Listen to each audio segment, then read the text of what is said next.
நாள் நாம் எப்படி இருந்தோமா? நாங்க எல்லாரும் பாவிகளா இருந்தோமா? நாங்க எல்லாரும் அடிமைகளா இருந்தோமா? நாங்க எல்லாரும் தேவனுக்கு முன்னுக்கு நிக்கிற தகுதி அற்றவர்களா இருந்தோம்.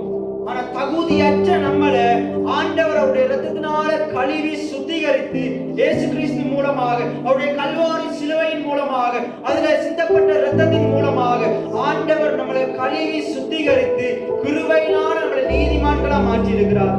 எத்தனை பேர் ஆமென் சொல்றீங்க? அழகா அந்த வசனம் சொல்லுது, எல்லோரும் பாவம் செய்து தேவ மகிமை அற்றவர்களா இருந்தோம். ஒரு நாள் அப்படித்தான் இருந்தோம். ரட்சிக்கப்படுறதுக்கு முன்னுக்கு அப்படித்தான் இருந்தோம். இந்த மகிமையான ஆண்டவரை, இந்த கல்வாரி சிலுவையை விசுவாசிக்கிறதுக்கு முன்னுக்கு நாங்க எல்லாரும் எப்படி இருந்தோமா?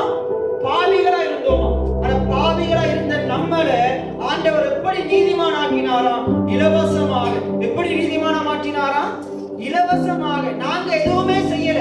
ஆண்டவர் அந்த நீதிமான் என்ற ஸ்தானத்தை நம்முடைய பிரயாசத்தின் அடிப்படையில தரல, நம்முடைய கிரியையின் அடிப்படையில தரல, அவர் தம்முடைய கிருபையின் அடிப்படையில தந்தார். எத்தனை பேர் ஆமென் சொல்றீங்க? இலவசமா தந்தார், இலவசமா நம்மளை மாத்தினார். நம்ம எதுவும் பிரயாசப்படல, நம்முடைய சுயபலத்தினால நீதிமான் ஆக்கப்படல. தேவனுடைய பலன் என்ன செஞ்சது? நம்மளை நீதிமான்களா மாற்றிச்சு. எத்தனை பேர் ஆமென் சொல்றீங்க? அது சொல்றது பாருங்க, இலவசமாக அவருடைய கிருபையினாலே. எல்லாம் சொல்லுங்க, அவருடைய கிருபையினாலே.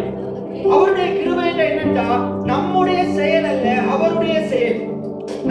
நம்ம பிரயாசப்பட்டதல்ல. இன்னைக்கு பாருங்க, பிள்ளைகள் ஸ்கூலுக்கு போய் படிக்கிறாங்க. அவங்க நாளைக்கு காசு இருக்குமா இருக்காதான்னு குறிச்சு கவலைப்படுறதே கிடையாது.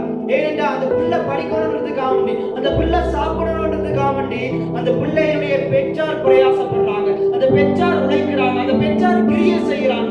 எத்தனை பேர் ஆமென் சொல்றீங்க? அதே போல தேவனுக்கு பிள்ளைகளா இருக்கிற நமக்காக நம்முடைய தந்தையாகிய ஆண்டவர் என்ன செய்யறாரு? தன்னுடைய குமாரன் மூலமாக அவர் சகலவற்றையும் செய்து முடித்திருக்கிறார். எத்தனை பேர் ஆமென் சொல்றீங்க? இன்னைக்கு நாங்க சுமக்க தேவையில்லை. பாவத்தின் சம்பளமாகிய மரணத்தை நாங்க சுமக்க தேவையில்லை, நமக்காக இயேசு சுமந்துட்டார். எத்தனை பேர் ஆமென் சொல்றீங்க? அப்ப பாருங்க, இலவசமா அவருடைய கிருபையினாலே கிறிஸ்து இயேசுவில் உள்ள மீட்பை கொண்டு, நம்முடைய மீட்பு எங்கே இருக்குதா? நம்முடைய ரட்சிப்பு எங்கே இருக்குதா? கிறிஸ்து இயேசுவில் இருக்குதா?